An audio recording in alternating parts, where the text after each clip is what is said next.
Well, first of all, thank you for taking the time to do this today. I'm enjoying the series so far. I didn't get to see enough, but How much have you seen? 3 episodes. Okay, cool. So a lot has happened. Yeah, But yeah. there seems to be... There's a lot more to come. Yeah. I mean, the whole Dune universe, there's so many secrets behind everyone's eyes. Sometimes you get them revealed through all these powers and such. But a lot of times, you have this like big revelation, like, whoa, where'd that come from? So that's what I'm enjoying so far is like by the end of episode 2, you're like, wow, it's really, things already flipped on their head. Yes. So let me start first. Was it intimidating joining this series, knowing the fandom and the history of Dune? Maybe naively, I wasn't intimidated. I was just really excited.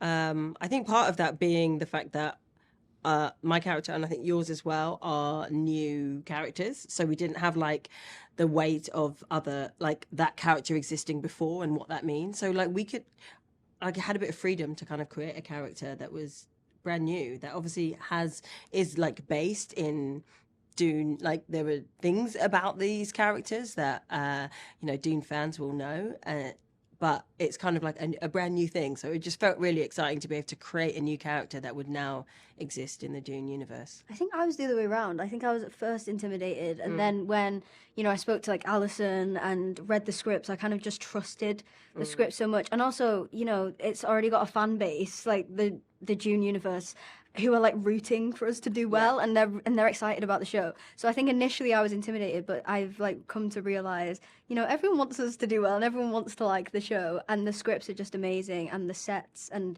filming was such a great experience. So I think that kind of put me at ease a bit. Yeah, because it was just such a cool experience. Yeah, and the fan base has such a wide range because this started so many years ago, then kind of was put on pause. Yeah. Became like video games and graphic novels and things of that nature, but then got rebooted again in the last few years, and it's like probably the most popular it's ever been. Yeah. It's got to be exciting, but a little It's very exciting. Yeah. a little nerve-wracking, Yeah.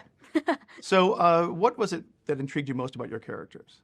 So I know you said they're new, but you get to explore them, and what Yeah. Well, it's interesting what you said at the beginning about having like secrets bubbling under, and like that was really fun, playing a character that has a big secret that's that she can't reveal, and that she doesn't reveal to even the other sisters around her. And it's like playing the scene, but also playing the scene under the scene. It's just really fun. It's a really fun thing to do. So that was like, for me, like having that kind of like, secretive side, that mystery to the character was really cool. I think what I found interesting about Lila is that at the start of the series, I feel like a lot of people assume a lot of things about her and maybe not know the direction that her story goes in. And I think because there's such a big moment for her as the show develops, I think I found that like just really enticing and something that I really wanted to get my teeth into. And I'm excited for people to see it. Yeah. And your character, like as you said, there's some secrets. So very little's been revealed, and I'm not going to ask you to spoil it, but you give me a little bit of insight into who she is and her connection with the Sisterhood. Yeah, well, the Sisterhood, and particularly Valia, she was brought into the Sisterhood as the Sisterhood's a bit of a refuge, a safe space, and somewhere that I think for her she feels wanted and respected.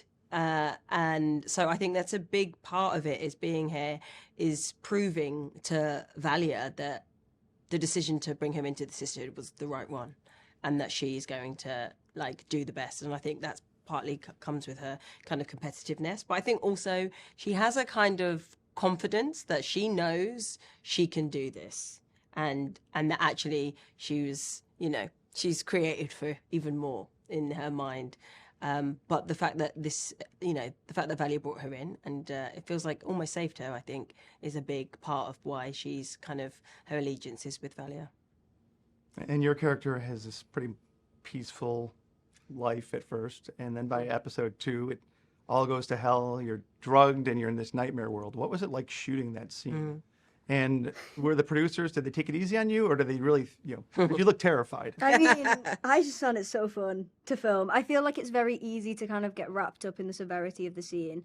And I feel like, maybe naively as an actor, but I kind of wanted to, protect myself. I still had to, go home after the scene was done and, go into the next day, whatever scene that might be. So I feel like it was, yeah, it's kind of a scary thing to take on, but it was like a challenging scene that I think a lot of actors dream of being able to like just scream in a room for hours. Like it, and I'm getting paid to do that. Like it was really like freeing and fun.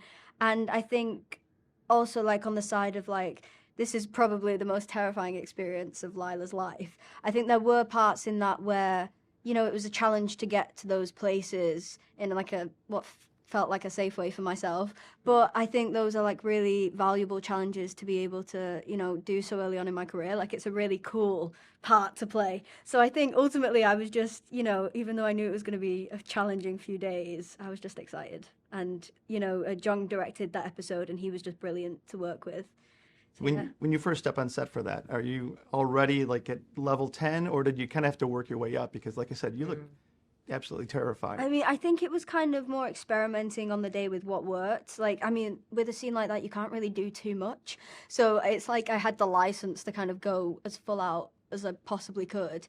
But yeah, I think it's just kind of getting in the headspace of, what is the worst pain I can imagine feeling, and then going even further with my reaction to that. So I think, yeah, it was a bit intense. Yikes. But yeah, ultimately, like, I just found it really liberating. I don't know if that makes me a weird, sick and twisted person. I get that. But, that's part of the fun of being an actor, right? Yeah, you don't It's often being get in to, these like, situations that you hope you never are in, but like, you get to like pretend. Yeah, and I felt like I got to like flex my like acting muscles a bit. I got to do something that's is like a dream of a role.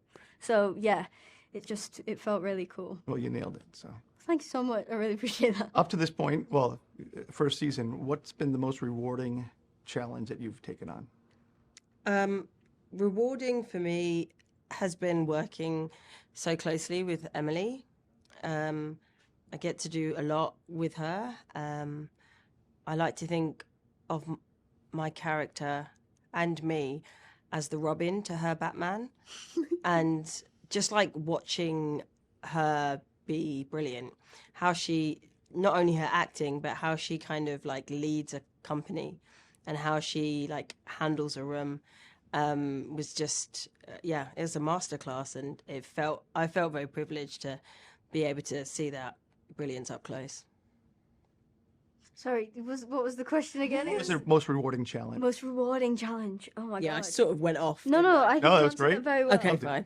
Rebecca, I've just got to try not to copy your answer now. Because that Working was, with Jade. Yeah, was working with just- Jade. Best time of my life. Rewarding challenge. I feel like, yeah, it was really rewarding to get to explore all of Lila's character, because when I first got the role, I didn't know the extent of Lila's transformation and throughout the story. So I think I found it rewarding getting to do something that I've never ever been able to do before, and also to go into like great detail with that with the other actors on set, with the director, with like Alison and Jordan. It just felt like a really collaborative experience, and I found that ultimately like the most rewarding thing. And if you could have one of the powers from the Dune universe, which one would it be and how would you use it? I think I'm going to regret this. I would regret this, Oh, God. but knowing if somebody's telling the truth, which like sounds good. And then sometimes you're like, well, if somebody says that you look good, or like, I like your shoes. And then you're like, oh, right, well, you're lying. Yeah. But also, then when you know that people are telling the truth, what a great power to have, right? To be able to, you can use that for your advantage, can't you? Yeah. I feel like you can. You know what? I'm going to go with the same. I think, yeah, if... More than the voice. more than the voice. I don't deserve that much power. Do you know what I mean? You deserve it if you want it. No, right, but that feels a bit morally ambiguous to just be able to, like, at any time. With great power comes great responsibility. This is Just because true. you have the power, you don't have to abuse it. No, but what would we do as actors? Like, every casting director would be like, give me the role. role. No. Actually, wait a minute. I want that one. It is election week, so you could probably use it for good. Oh my gosh. Oh, you know could what? use it for Yeah, good. Right, scrap everything I've said. The voice. I know voice. exactly what I'm using it for.